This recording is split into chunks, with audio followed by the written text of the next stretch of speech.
The letter trembled in my hands as I read it again, my lawyer's neat handwriting doing nothing to soften the blow. Per the court's decision, Mr. Campbell retains partial access rights to the lakeside property. I crumpled the paper, my fingers turning white at the knuckles. My name is Phoebe, and my ex-husband just won the right to use my cabin, the one thing I fought hardest to keep in our divorce. The same cabin I spent 3 years renovating while he was busy building his new life with Rebecca. "You can't do anything about it," cried in court. Avery's taunting voice from yesterday's hearing echoed in my head. I could still see that smug smile spreading across his face as the judge announced his decision. My phone buzzed. "Speaking of the devil, just wanted to let you know we'll be using the cabin next weekend." Avery's voice dripped with false courtesy. "Rebecca's really looking forward to it. Oh, and Nicole's coming too." I gripped the kitchen counter. "Nicole, you're bringing your stepdaughter?" "Our daughter now, Phoebe, remember? Rebecca adopted her last spring." The room spun slightly. I hadn't known about the adoption. That's great," I managed. "Isn't it? We're finally a real family, the kind you never wanted to give me." The line went dead before I could respond. I grabbed my keys and jacket, needing to see the cabin one last time before they invaded it. The drive up was familiar, every curve of the road etched into my memory, like the growth rings of the trees surrounding my sanctuary. As I pulled up, the afternoon sun caught the new windows I'd installed myself, the deck I'd rebuilt board by board, the garden I'd planted with my own hands. "I thought I'd find you here." I turned to see Skylar walking up the path, her familiar red boots crunching on the gravel. My best friend knew me too well. "How bad was it?" she asked, joining me on the front steps. "He gets it every other weekend, plus holidays." My voice cracked. "And he's bringing them next weekend, his perfect new family." Skylar's eyes narrowed. "That entitled bastard, after everything you put into this place?" 3 years of work, every spare dollar I had. I stood up, pacing the deck. "You know what the worst part is? He doesn't even want the cabin. He just wants to prove he can take it from me." "So, what are you going to do about it?" I stopped pacing. "What can I do? He won the court battle." Skylar's smile turned mischievous. "The cabin, yes, but what about the land around it?" "What do you mean?" "Well, I've been doing some research. The property lines extend way beyond the cabin itself, and there's nothing in the court order about how you use the surrounding land, is there?" I felt a spark of something dangerous ignite in my chest. No, there isn't. "And you know what this area needs? A community center, specifically a women's resource center." Skylar's eyes gleamed. "Imagine Avery's face when he brings his perfect new family up here, only to find himself surrounded by the kind of independent, empowered women he tried so hard to control." I walked to the edge of the deck, surveying the clearing beyond the cabin. The space was perfect, visible from every window, impossible to ignore. "It would take money," I said slowly. "Resources. I know some people, including a journalist named Valentina, who'd love to cover a story like this." My phone buzzed again. Another text from Avery. "BTW, having professional photos taken at the cabin next month for Rebecca's social media. Hope you don't mind." I showed Skylar the message and she laughed. "Oh, this is too perfect. You know what they say about karma? That she's a patient bitch?" "Exactly." Skylar linked her arm through mine. "So, what do you say? Ready to give karma a little push?" I looked at the cabin, my cabin, and felt the weight of every dismissive comment, every manipulative move, every cruel jab Avery had ever thrown my way. Then I thought about Nicole, his stepdaughter, being drawn into his web of control. "You know what?" I smiled for the first time that day. "I think it's time this place lived up to its potential. not as a weekend getaway for Avery's perfect family photos, but as something that actually matters. Skylar squeezed my arm. That's my girl. Let's make some calls. As we walked back to our cars, planning our first moves, I couldn't help but glance back at the cabin. Avery thought he'd won, thought he'd finally broken me. But he'd forgotten one crucial thing. I'd rebuilt this place from nothing once before. I could do it again. Only this time, I'd build something he couldn't touch. Look at this. Skylar spread the property maps across my kitchen table, her coffee going cold beside her. The court order specifically mentions the cabin and immediate surrounding area, roughly 50 feet in each direction. But you own 5 acres, Phoebe. I traced the boundary lines with my finger, and everything outside that 50-foot radius is completely yours to do with as you please. Skylar pulled out her laptop. I've been researching similar projects.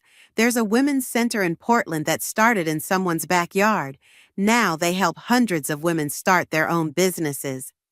My phone lit up with a text from Avery.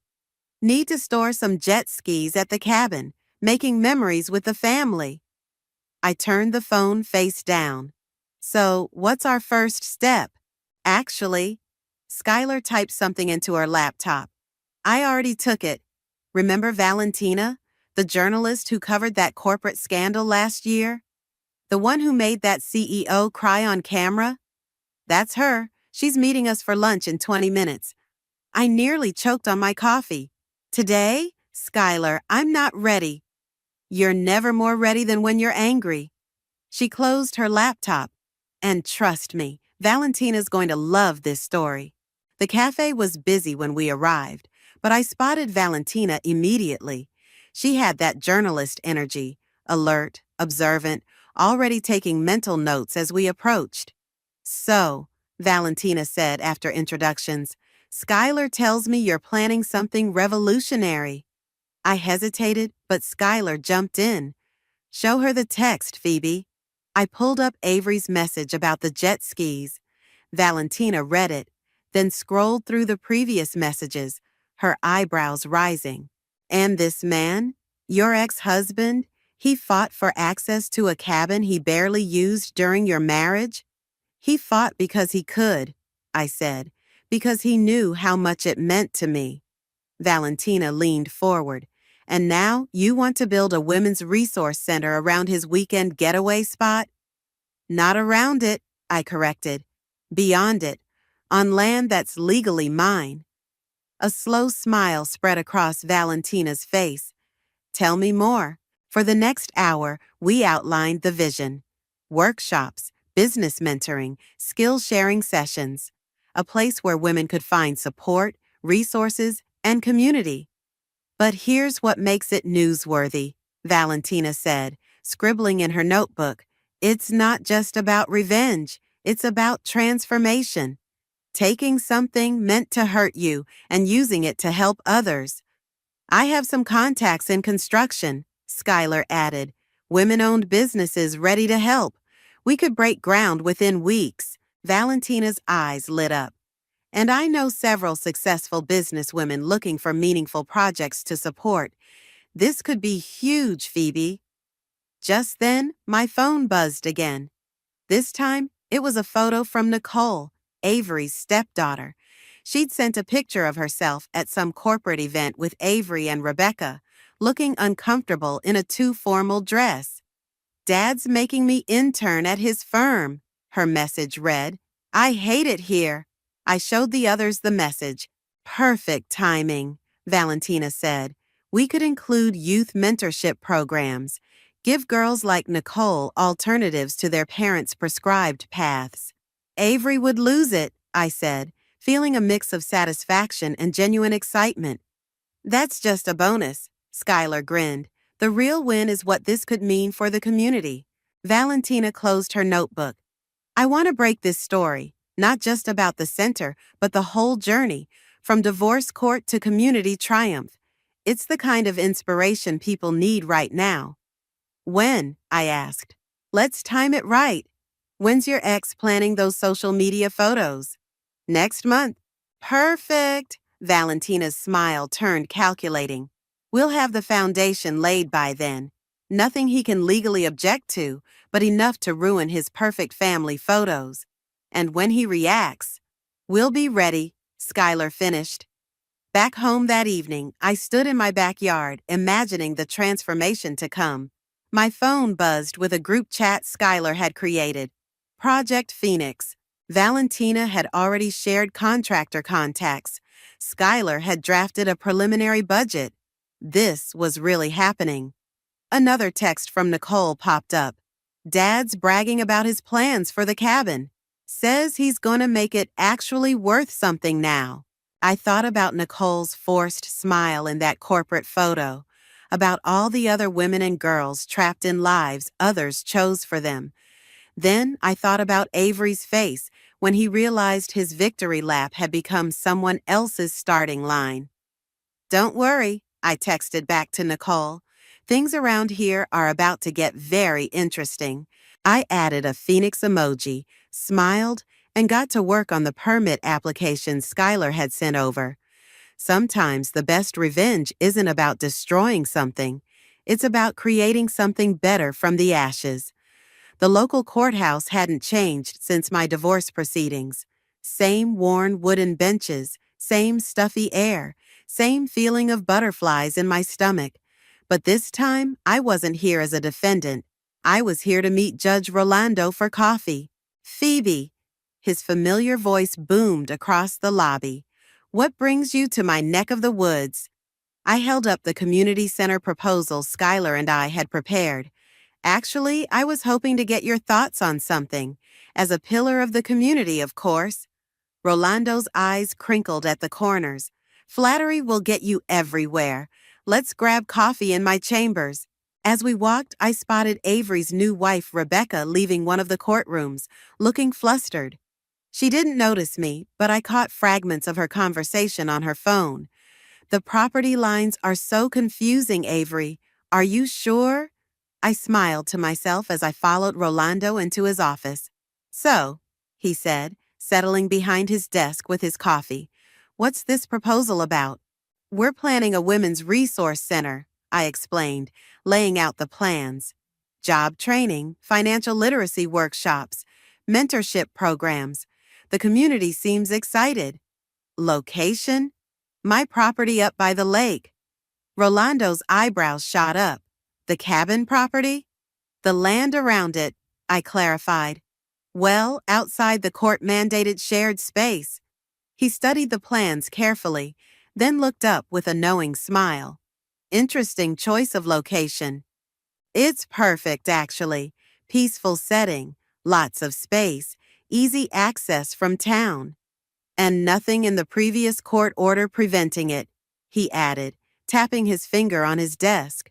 You know, community resource centers often qualify for special zoning benefits, reduced taxes, priority permits, that sort of thing. I tried to keep my voice casual. Really? Absolutely. In fact, he pulled out a folder. I just signed off on something similar last week. Here's the paperwork if you're interested in the precedent. My phone buzzed. Skylar had sent a photo of our first delivery of construction materials being unloaded at the site. Speaking of precedent, Rolando continued, there's an interesting clause about shared properties being subject to surrounding land use, meaning if the surrounding land becomes a designated community space, the shared property has to accommodate community access? He winked. You didn't hear that from me. Just then, his secretary poked her head in. Judge, your next appointment is here. It's Mrs. Campbell about the property line dispute. Send her in 5 minutes, Rolando called back. Then to me, better use the back door, unless you want an awkward reunion. I gathered my papers quickly. Thanks for everything, Judge. Don't thank me, he said. Just make sure whatever you're building helps people. That's the best legal defense there is. I slipped out just as Rebecca entered through the main door, clutching a stack of papers and looking worried. Back at the construction site, Skylar was directing a team of workers while Valentina interviewed local women who'd stopped by to see what was happening. "How'd it go?" Skylar asked as I approached. "Better than expected. We might have more legal leverage than we thought." "Perfect timing." Valentina joined us, recorder in hand. "Because word's spreading fast. I've got 3 local business owners wanting to sponsor workshops, and the women's shelter in town wants to partner with us." "And look who else showed up." Skylar nodded toward a car pulling into the lot. Nicole stepped out, looking around nervously before spotting us. "I told Dad I was at study group," she said, approaching. "Is it true? Are you really building a place to help women start their own businesses?" "Among other things," I said. "Want to see the plans?" Her eyes lit up as we showed her the blueprints. "This is amazing. Dad's been pushing me to follow his footsteps in corporate law, but I really want to start my own graphic design company." "We'll have workshops for that," Skylar said. "Marketing, business planning, everything you need." Nicole's phone chimed. Her face fell. "It's Rebecca. They're looking for me." "Better go," I said. "But Nicole, you're welcome here anytime." After she left, Valentina checked her notes. "This is Gold, the stepdaughter of the man who tried to take your property, finding empowerment in the very place he meant to use against you." Speaking of which, Skylar pointed to an incoming email on my phone. "Looks like Avery's lawyer just requested clarification about the property boundaries." I thought about Rebecca's confused face at the courthouse, about Nicole's dreams of independence, about all the women already rallying around this project. "Let them ask questions," I said, watching the construction crew break ground. "Every answer they get is just gonna make our foundation stronger." Rising from the ashes, local woman transforms divorce battle into community triumph.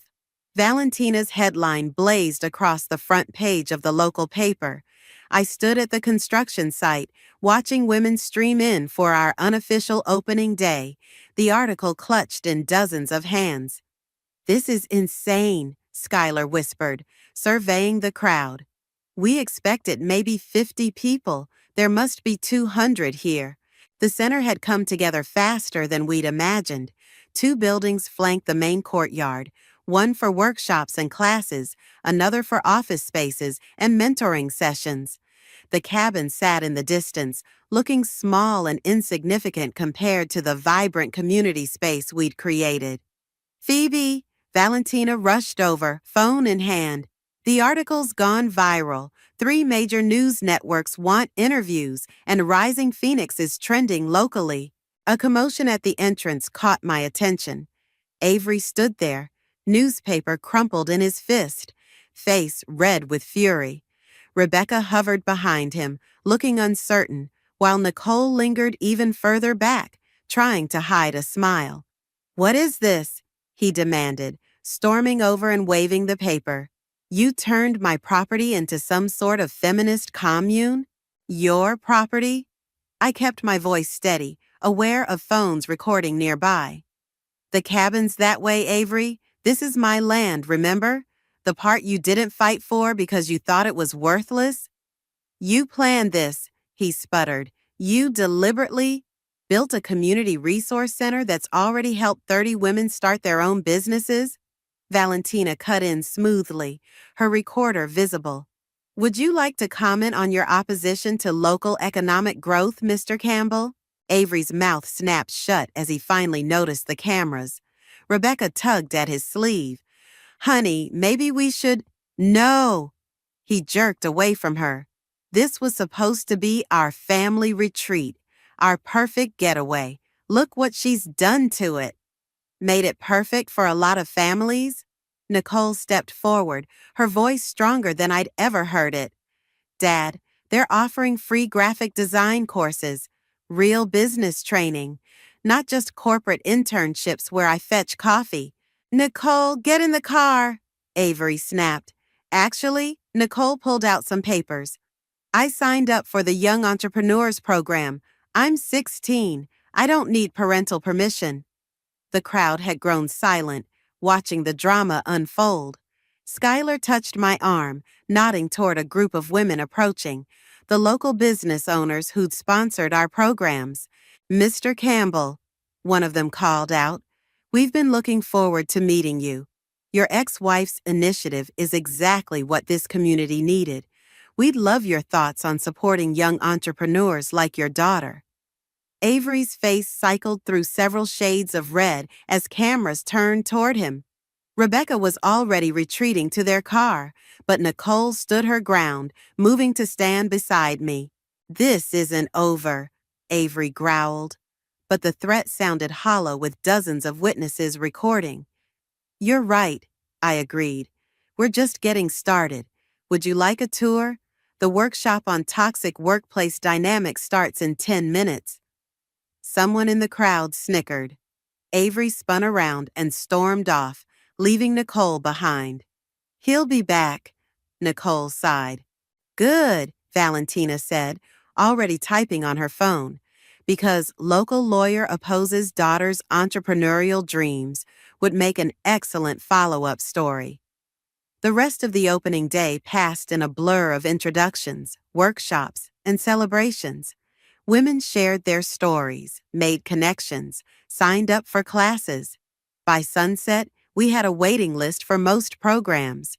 Look at this, Skylar showed me her tablet. Local businesses were sharing Valentina's article, pledging support. The mayor had tweeted about visiting next week. Even the Chamber of Commerce wanted to get involved. We did it, I breathed, watching the last visitors leave for the day. We actually did it. Did you see this part? Skylar scrolled through comments under the article. Someone started a fundraiser to replicate the program in other cities. It's already at $50,000. My phone buzzed. A message from Rebecca. I'm sorry about today. Nicole won't stop talking about the design courses. Is it okay if I drop her off tomorrow? Before I could respond, another message came through, from Avery's lawyer this time. Regarding recent developments at the lake property. Delete it, Skylar advised. Let them file whatever they want. We've got Judge Rolando's blessing and the whole community behind us. I looked out over the center, our phoenix, risen from the ashes of a bitter divorce. String lights twinkled in the gathering dusk, and through the cabin's windows, I could see Avery's perfect family photos would now have an unexpected backdrop. You know what? I smiled, deleting the lawyer's message without reading it. I think the view from here is just perfect. Dad's losing it, Nicole announced, dropping her laptop bag on my desk at the center. He spent 3 hours on the phone with his lawyer yesterday, trying to find a way to shut this place down. I looked up from the workshop schedule I was organizing. And Rebecca finally stood up to him. Nicole's face broke into a grin. She said if he keeps fighting this, she'll look like the evil stepmother trying to crush her daughter's dreams. It was epic. A knock at the door interrupted us. Rebecca herself stood there, looking uncomfortable but determined. I hope I'm not interrupting, she said. Nicole left her design tablet at home, and I thought. She held up the device, then glanced around the office. This is not what I expected. Want a tour? I offered, surprising myself. Rebecca hesitated, then nodded. As we walked through the building, women greeted us warmly, showing off their projects. In the main workshop space, a group was practicing pitch presentations for potential investors. All these women are starting businesses? Rebecca asked. Or expanding existing ones, or learning new skills? I pointed out various activities. That group is coding. Those women are working on marketing plans. The art studio upstairs is where I'm heading, Nicole cut in, grabbing her tablet. We're designing logos today. After Nicole bounded up the stairs, Rebecca turned to me. I need to apologize. When Avery told me about this place, he made it sound like I was just trying to spite him.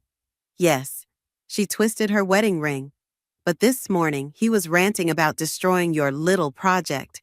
and all I could think about was how Nicole's eyes light up every time she talks about her classes here. A commotion at the entrance drew our attention. Avery burst in, his face stormy. "Rebecca, Nicole, what are you doing here?"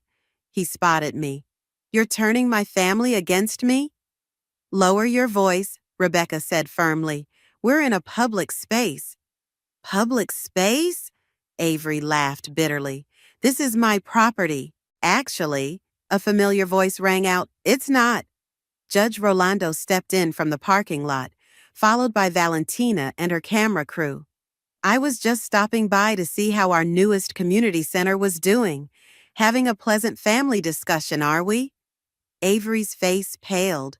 "Your Honor, Save it." Rebecca's voice was steel. "I saw the original property documents, Avery, the ones you tried to hide from your lawyer. You never had any claim to this land, only the cabin. You went through my files? Someone had to. You're so obsessed with hurting your ex-wife that you can't see what you're doing to your own daughter." The workshop participants had stopped their presentations, watching the scene unfold. Valentina's camera whirred quietly. "Nicole needs to focus on her future," Avery insisted. "Corporate law is your dream, not hers." Rebecca stepped closer to him. "I've watched you try to control everything and everyone around you, just like you did with Phoebe. I didn't see it before, but I do now." "Mom?" Nicole called from the stairs. "Everything okay?" "Everything's fine, honey," Rebecca answered, not breaking eye contact with Avery. "Your father was just leaving." "Like hell I am." "Nicole, get your things. We're going home." "No." Nicole descended the stairs, clutching her design portfolio. "I have a presentation in 10 minutes. Potential clients are coming to see my work." "Clients?" Avery scoffed. "This isn't a real business." "Actually," Judge Rolando interjected, "according to the business licenses filed this morning, it very much is. Congratulations on your daughter's entrepreneurial spirit. Will you be staying to support her presentation?" Avery looked around at the witnesses, the camera, his daughter's defiant stance, his wife's resolute expression. For the first time, I saw his perfect facade crack completely. "This isn't over," he muttered, but the threat sounded weak even to him. "You're right," Rebecca said, "because when we get home, we're going to have a long talk about your visitation schedule with Nicole, and your lawyer will be hearing from mine about those hidden documents." After Avery stormed out, Rebecca turned to me. "I am so sorry for everything." "Don't be," I said. "You're here now. That's what matters." "Mom?" Nicole called excitedly. "Want to see my portfolio before the clients arrive?" Rebecca's eyes welled up at the word, Mom. "I'd love to." As they headed upstairs, Valentina approached with her camera crew. "That was quite a scene. Mind if we filmed the young entrepreneur's first client presentation?" Speaking of which, Skylar appeared with a stack of papers. "3 more businesses want to mentor our students. Seems someone leaked Avery's meltdown on social media." I looked around at what we'd built.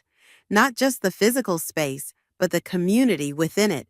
Women supporting women, dreams taking flight, truth coming to light. "You know what?" I smiled. "I think we should give them something worth sharing."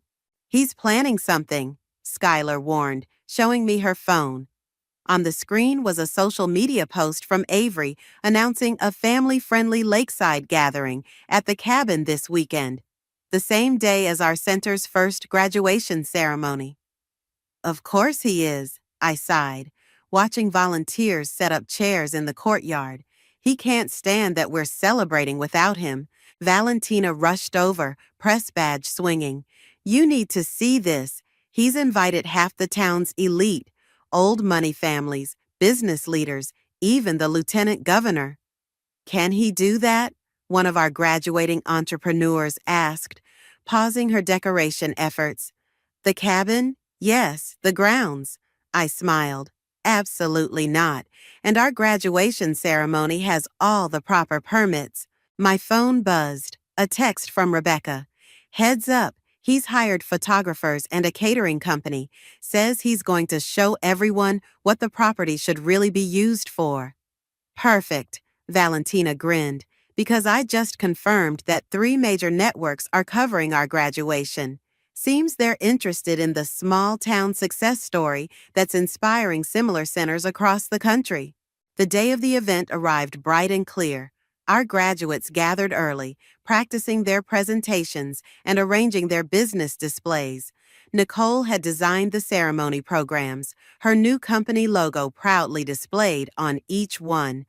Then Avery's guests started arriving. This way to the lakeside gathering, his hired staff directed them, only to be met by our own volunteers. Welcome. The community celebration is right this way. Would you like to see our graduates' business showcases? Avery appeared, practically sprinting across the lawn. No, the event is at the cabin. Actually, the lieutenant governor called out, stepping from her car, I'm here for the graduation ceremony. These women's success stories are exactly what our state needs right now. But, but I invited you to to what? She asked pointedly. A private party while your community celebrates economic empowerment? I think I'm exactly where I need to be. More guests arrived, and despite Avery's increasingly desperate attempts to direct them to his gathering, they gravitated toward the excitement of the ceremony. His catering staff stood awkwardly by the cabin, watching their potential clients sample the graduates' homemade refreshments instead. Dad's about to blow a gasket, Nicole whispered, adjusting her presentation booth. Her graphic design display had already attracted several potential clients. Rebecca approached, camera in hand. I got everything on video. His face when the lieutenant governor walked past him? Priceless. Everyone, please take your seats, Schuyler announced. The ceremony is about to begin. Avery made one last attempt, grabbing a microphone from his hired DJ. Ladies and gentlemen, if I could direct your attention to... The feedback from his mic squealed, making everyone wince. In the silence that followed, Judge Rolando's voice rang out clear and strong. As the keynote speaker for today's graduation, I'd like to welcome everyone to this celebration of community achievement. The crowd applauded, drowning out Avery's protests. One by one, our graduates took the stage, sharing their success stories. A domestic violence survivor who'd started a security consulting firm. A single mother whose catering business was now serving major events. Nicole, the youngest graduate, whose design company had already landed 3 corporate clients. This is illegal, Avery hissed, storming up to me. You're disrupting my event. Actually, Valentina stepped in, camera rolling. According to the permits filed with the city, this graduation ceremony is the only registered event today. Would you like to explain why you're attempting to interfere with a sanctioned community celebration? His face reddened. I have rights to this property. To the cabin, Judge Rolando corrected, joining us, which, by the way, your guests seem to have little interest in visiting. Fascinating how people gravitate toward genuine community spirit over, what was it you planned, a photo opportunity? You planned this, Avery accused me. Set this up to humiliate me. No, Avery, Rebecca said, still filming. You did that all on your own.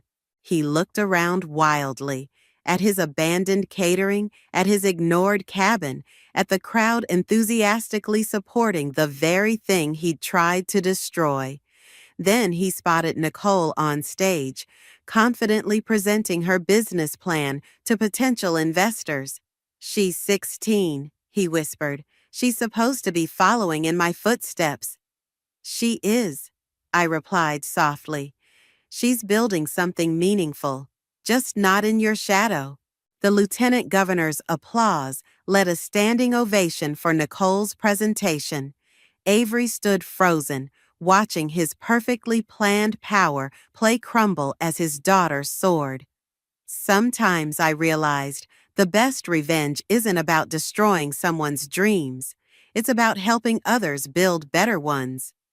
Breaking news, the TV anchor announced. Local lawyer faces ethics investigation following viral video of attempted disruption at women's empowerment event. I muted the television as Skylar burst into my office, waving her phone. Have you seen the numbers? Nicole's video has over 2 million views. The clip showed Avery's meltdown from every angle. Guests filming as he tried to shut down our graduation ceremony, his face contorting as the lieutenant governor praised our program. His final desperate attempt to drag Nicole off stage during her presentation. "How's she doing?" I asked. "Better than her dad." Skylar pulled up another news article. The State Bar Association's investigating him for those hidden property documents, and Rebecca's divorce lawyer called. She wants to know if we'll testify about his behavior at the ceremony. My phone lit up with a text from Nicole. "Dad's firm put him on leave. He's been drinking since morning. Mom and I are staying at a hotel." Before I could respond, Valentina rushed in. "You need to see this. He's here." Through the window, I spotted Avery stumbling across the parking lot, tie askew, clutching what looked like legal papers. "Should I call security?" Skylar reached for her phone. "No," I said, watching him weave toward the entrance. "Let's end this properly." He burst into my office, reeking of expensive scotch. "Happy now? My firm suspended me. My wife left. My own daughter won't answer my calls." "You did that yourself, Avery." "Like hell I did." He slammed the papers on my desk. "You orchestrated all of this, turned my family against me, destroyed everything I built." "Built?" I stood up slowly. "You mean controlled. There's a difference. I gave them everything, the best schools, the best opportunities." "The best cage?" Valentina stepped forward, camera already rolling. "Would you like to elaborate on that statement?" Avery spun around, finally noticing our audience. Staff members had gathered in the hallway. Through the window, I could see Rebecca's car pulling up, Nicole in the passenger seat. "You're filming this? Of course you are." He laughed bitterly. "Everything's a publicity stunt for your little feminist revolution, isn't it?" "Actually," Judge Rolando's voice came from the doorway, "I asked them to record this. Given your recent behavior, I thought it prudent to document any further incidents." Avery's face drained of color. "Your Honor, Save it." Rebecca entered, Nicole close behind her. "The lawyer's waiting, Avery. Either sign the divorce papers now, or we do this the hard way." "Divorce?" His voice cracked. "Baby, we can work this out. Once I shut down this place, that's enough." Nicole stepped forward. "Mom, show him." Rebecca pulled out her phone, playing a video of Avery ranting in his home office. "I'll destroy everything she built. I don't care about the cabin. I just wanted to hurt her like she hurt me." "When did you—" "Last week," Rebecca said coldly. "Right after you threatened to cut off Nicole's college fund if she kept attending classes here." The room fell silent. Even Avery seemed to deflate, staring at the divorce papers on my desk. "You know what the worst part is, Dad?" Nicole's voice was steady. "I actually built something here. My design company has real clients. I'm making my own money. But you're so obsessed with controlling everyone that you can't even be proud of me." "I was trying to protect you," he whispered. "From what? Success? Independence? Because that's what this place gives us. That's what Mom found here. That's what Phoebe built." Avery looked around at the witnesses, the cameras, the success stories lining my office walls. Finally, he looked at me. "You won," he said quietly. "No, Avery, they won." I gestured to Nicole and Rebecca, to the women watching from the hallway. They chose freedom over fear, growth over control. That's not winning, that's living. He picked up the divorce papers with trembling hands. I never meant. Yes, you did, Rebecca said. That's why we're here. After he signed, Judge Rolando took the papers. I'll file these myself. And Avery, consider this a formal warning about approaching this property again. As security escorted him out, Nicole turned to me. Thank you, not just for the business classes, but for showing us we had a choice. Rebecca wiped her eyes. We both needed to see that. Through the window, I watched Avery's car disappear down the drive. The cabin stood in the distance, no longer a symbol of loss, but a reminder of transformation. So, Valentina smiled, checking her camera. Ready to announce the center's expansion plans? I looked at Nicole, already pulling up design concepts on her tablet, and Rebecca, standing tall without Avery's shadow looming over her. Actually, I said, I think we're just getting to the good part. And with this ribbon cutting, the lieutenant governor announced, we officially opened the Phoenix Network's 10th location. The crowd erupted in applause as Nicole stepped forward with her custom-designed scissors. The renovated warehouse before us bore her company's logo, a rising phoenix wrapped around the words, Rise, Rebuild, Reclaim. Hard to believe this all started with a cabin dispute, Skylar whispered, squeezing my hand. Speaking of which, Valentina nodded toward the parking lot, where a familiar car had just pulled up. Avery stepped out, sober and subdued in a plain business suit. He'd called last week, asking permission to attend. After consulting with Nicole and Rebecca, I'd agreed. Dad came, Nicole said softly, joining us after the ceremony. He actually came. Rebecca adjusted her event coordinator badge. She'd taken over managing our expansion projects after the divorce. He's been attending therapy, even joined a men's accountability group.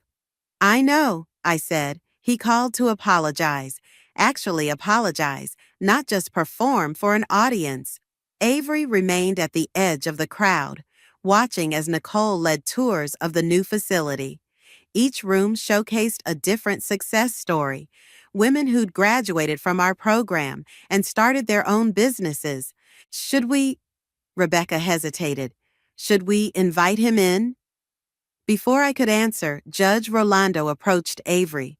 Their conversation was brief, but I saw Avery nod several times, his shoulders relaxing slightly. The judge suggested he join the center's Male Allies program, Skylar explained. Help other men understand what toxic control looks like. Nicole broke away from her tour group and walked over to her father. I couldn't hear their conversation, but I saw her hand him a business card. Her business card. She's teaching him how to build a website, Rebecca said, for his new private practice. No more corporate law. Inside, the celebration continued. Women shared their stories of transformation, of breaking free, of building something new. The cabin photos hung in a special display, where it all began, next to pictures of our growing network of centers. Phoebe? Avery's voice was quiet behind me. Could we talk? I turned to find him holding one of Nicole's program brochures. Of course. I've been doing a lot of thinking, he said, choosing his words carefully.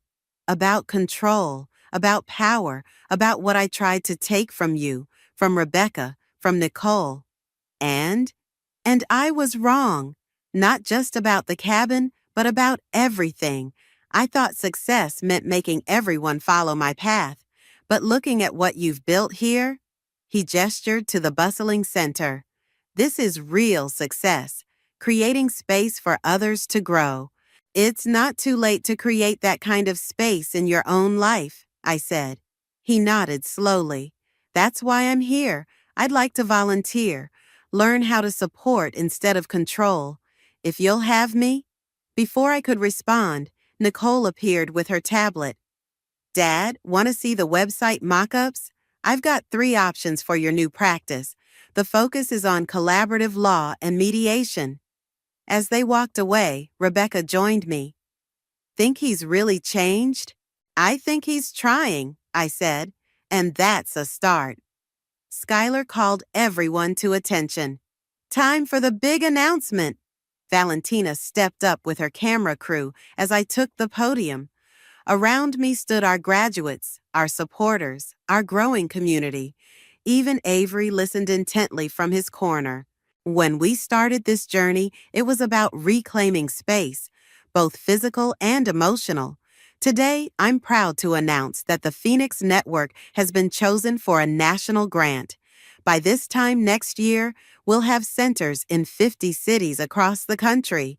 The room exploded with cheers.